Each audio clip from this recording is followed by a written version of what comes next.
You're listening to the Unf cking Work podcast for people professionals, leaders, business owners, and anyone wanting to start their own mutiny and unfuck the workplace. A Work Pirates production with your hosts James Eves and Michelle Minikin.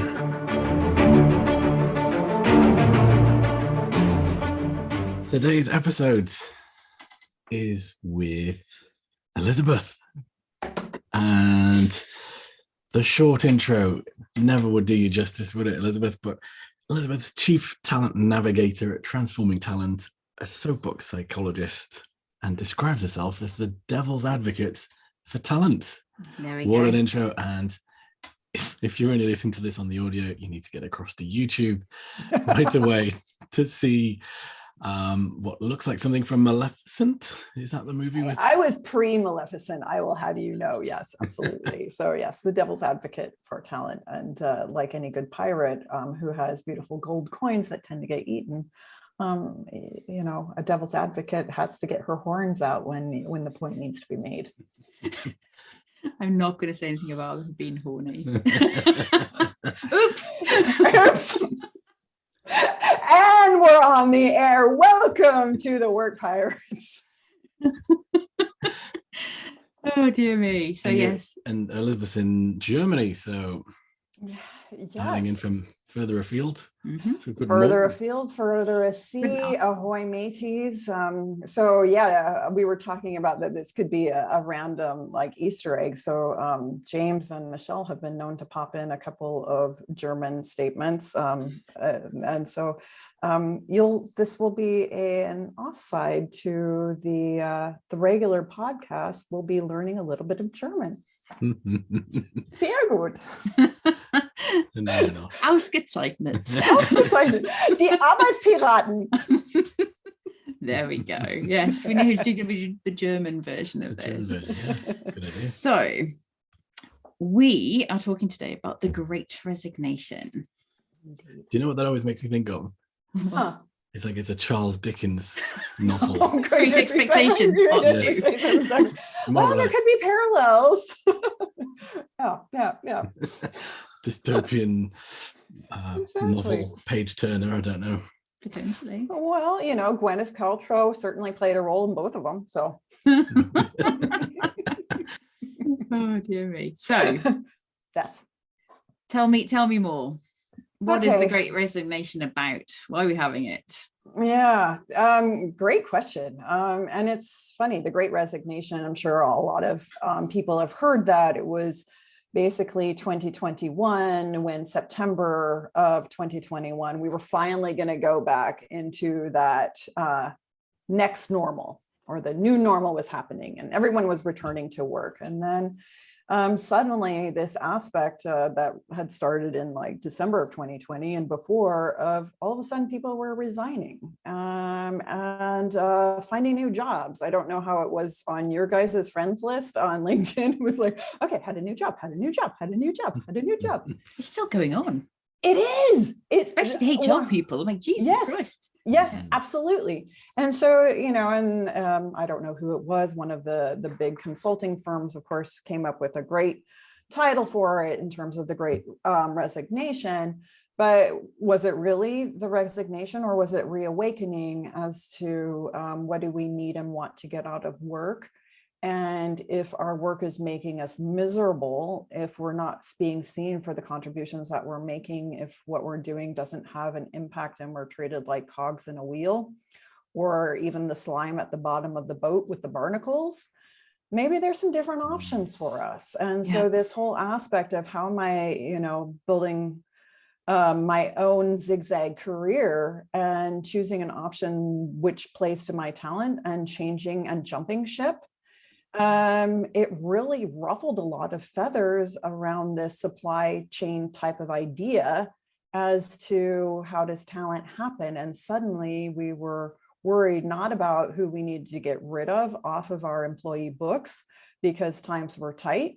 We were suddenly, oh goodness, our critical talent is jumping ship. Oh goodness, we just downsized the most important people to our business. How the heck do we get them back?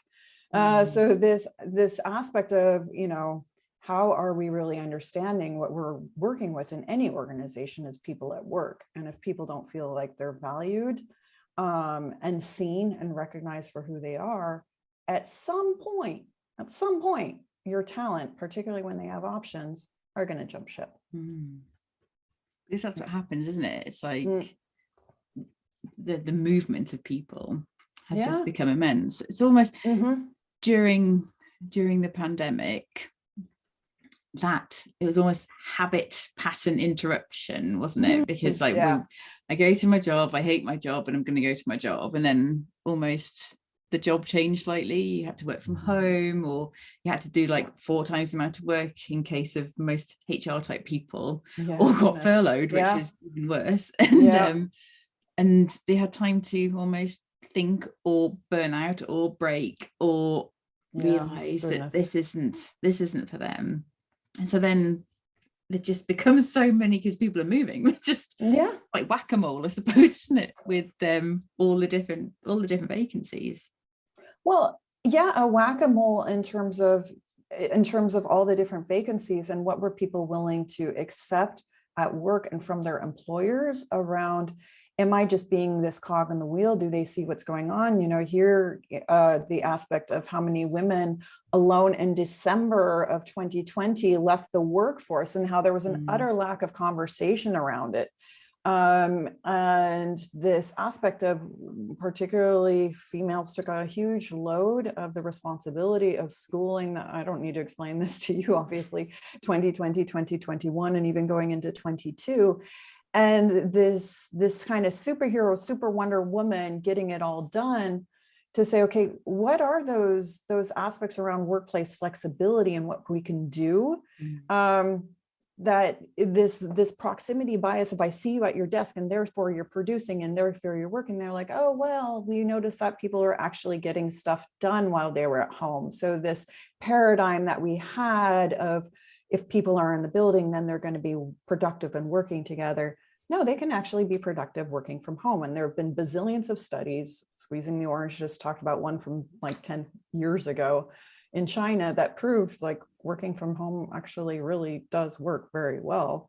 How do you foster connectivity between people is really the key aspect. And since people actualize that, they said, okay, I want more from work. What are your flexibility structures? And so HR, to your point, was really challenged in terms of, we have been fesseled, we have been in chains around a production type of mentality of output and productivity, rather than, hey, we have a lot of knowledge workers, work gets done differently. It doesn't get done in shifts and in 15-minute increments. How do we need to rethink what work is? And really a lot of what you guys do as work pirates around unfucking it is really about, how do we look at what are the outcomes? What does good look like? How do we recognize it when we see it? And getting rid of a lot of the muda, or the things that were just really busy work, because they really got in the way of what needed to actually get done to bring results. You, when we put the unfuck it list out, end last year, beginning of this year, you had a really good point about how we love processes and rules that have been made up by actual humans and become enshrined in law. And it's like, we don't have to keep going with those rules because some dude made the rule. We can change the rules. Absolutely. And yes, exactly. We need to get work procedures off of the pedestals. Just work procedures came because someone took the time to type them up.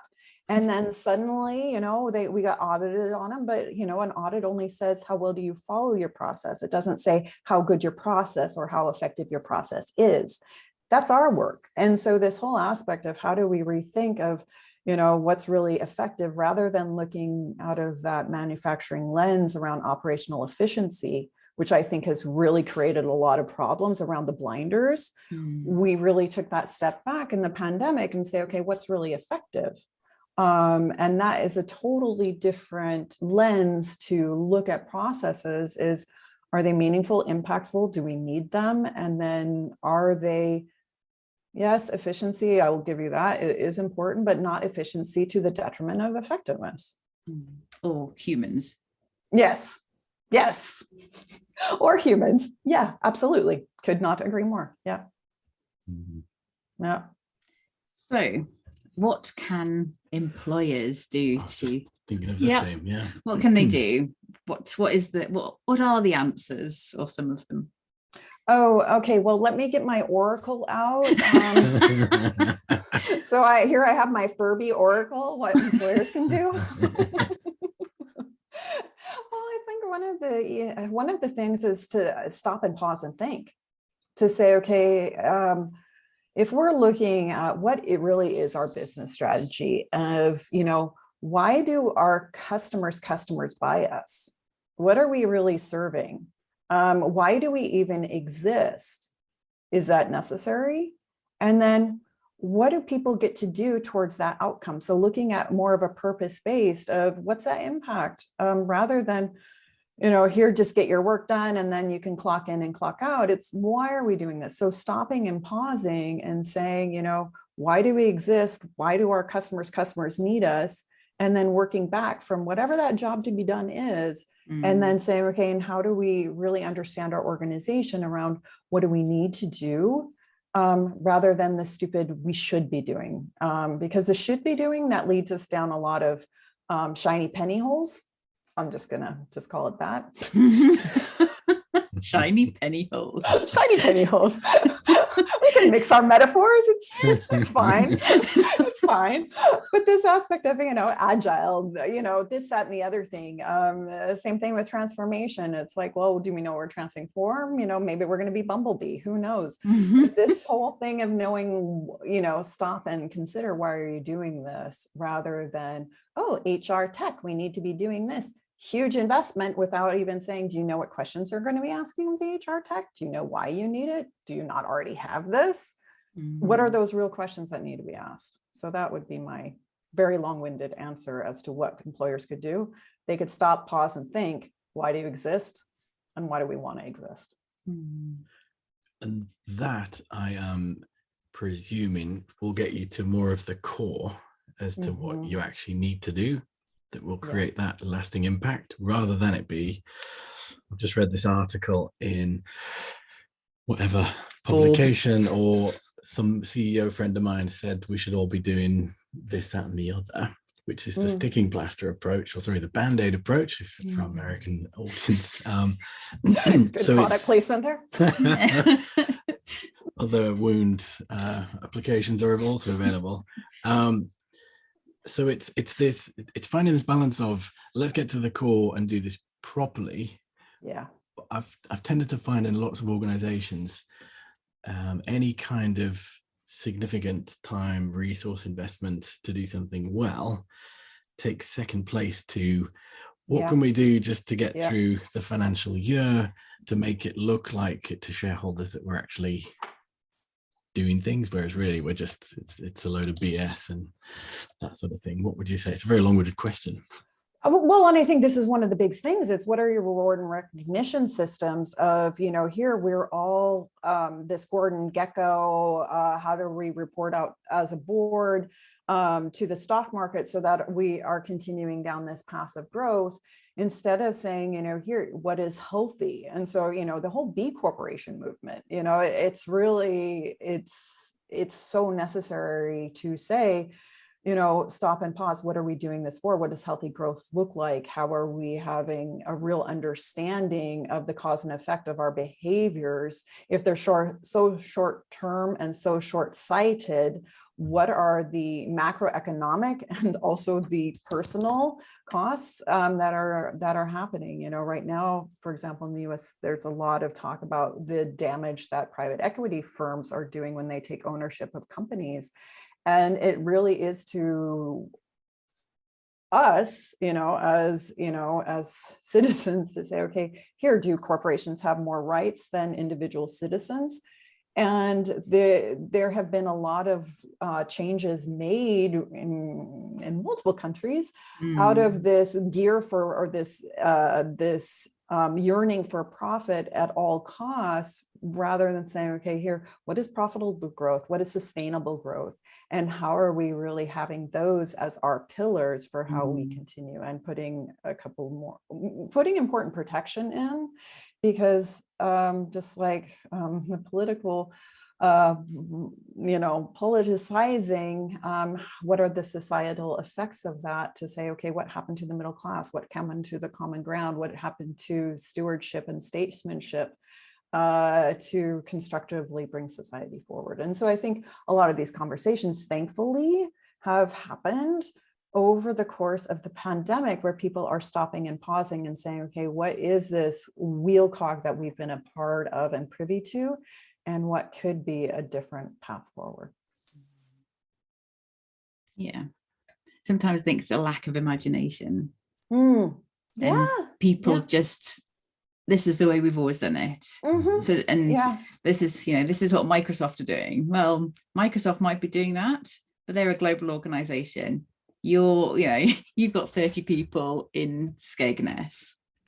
So it was like, speak to your people, stop, looking at these gods of, and these future of work people with their crystal balls who tell us what the future work looks like.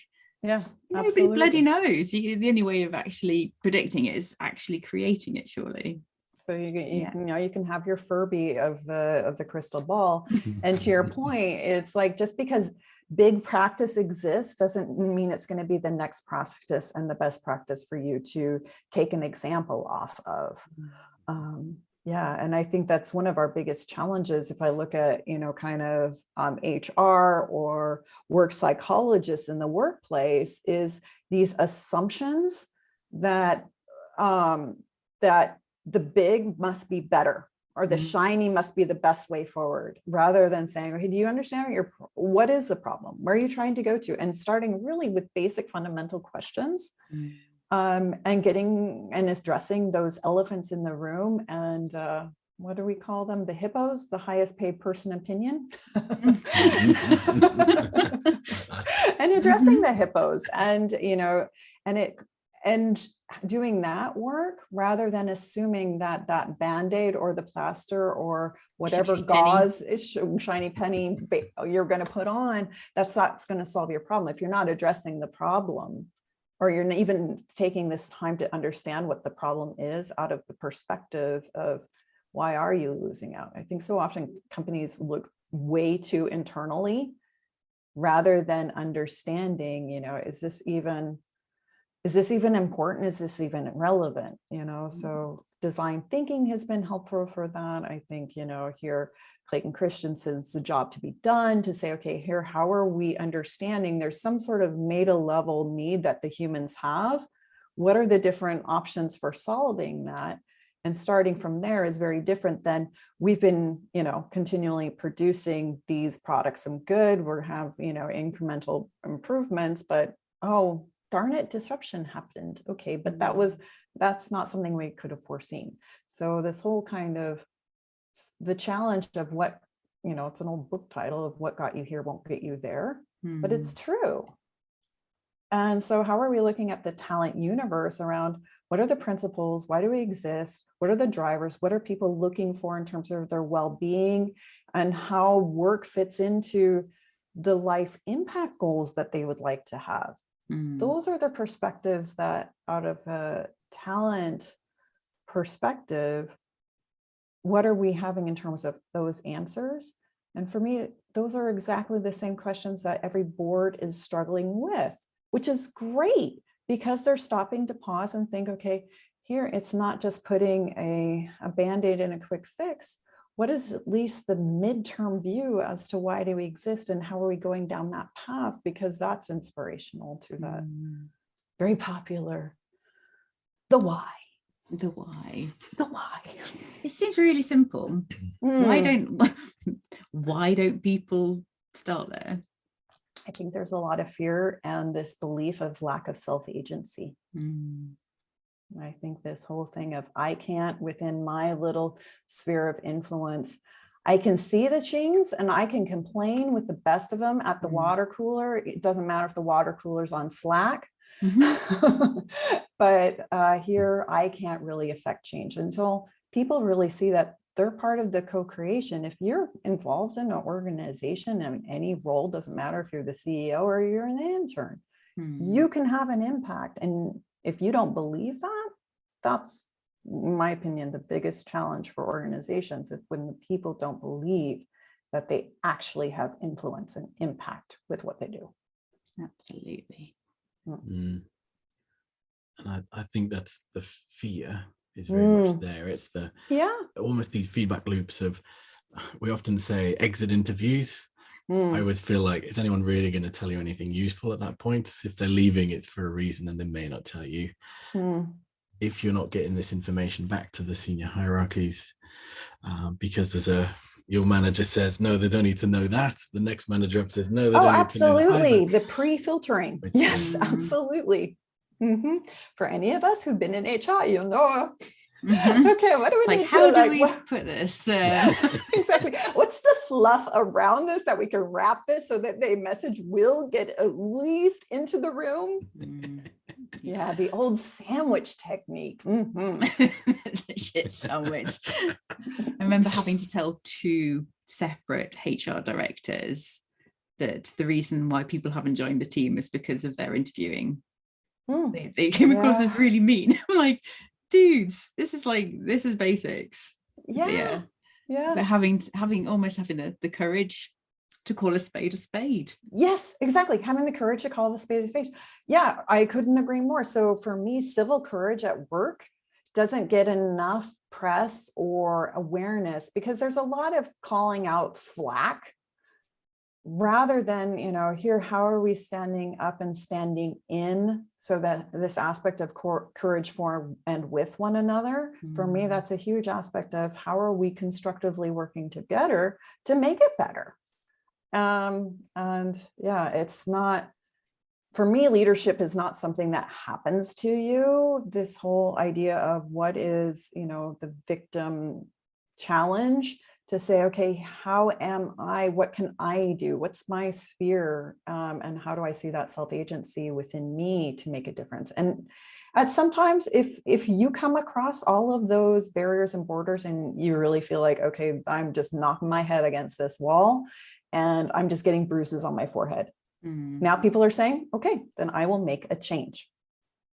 And I'll just bloody go where I'm actually valued somewhere else. Exactly. Yes, exactly. Yeah. Or set up my own business. Screw you or guys. Set up my own business. Exactly. Screw you guys. Bada ding, bada bing.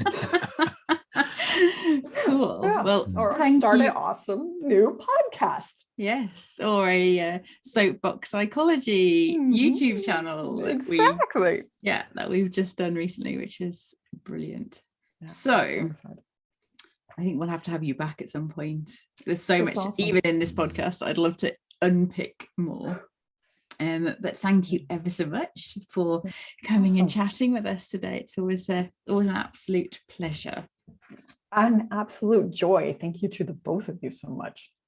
Yeah, thank you. Don't forget to like, subscribe, share this. Who do you think would like to hear what Elizabeth has to share about the Great Resignation as well, and see her devil's advocate horns? Yeah, look at how horny she is on YouTube. we need some dance, little sister. Yes, exactly. Well, thanks everyone. This was awesome. I'm so proud of you too. This podcast has been so needed, and really appreciate you and your journey as work pirates to unfuck work, call a spade, and really give examples for how it can be done. Thank you. Adios, muchachas. Auf Wiedersehen. Auf Wiedersehen. Cheese.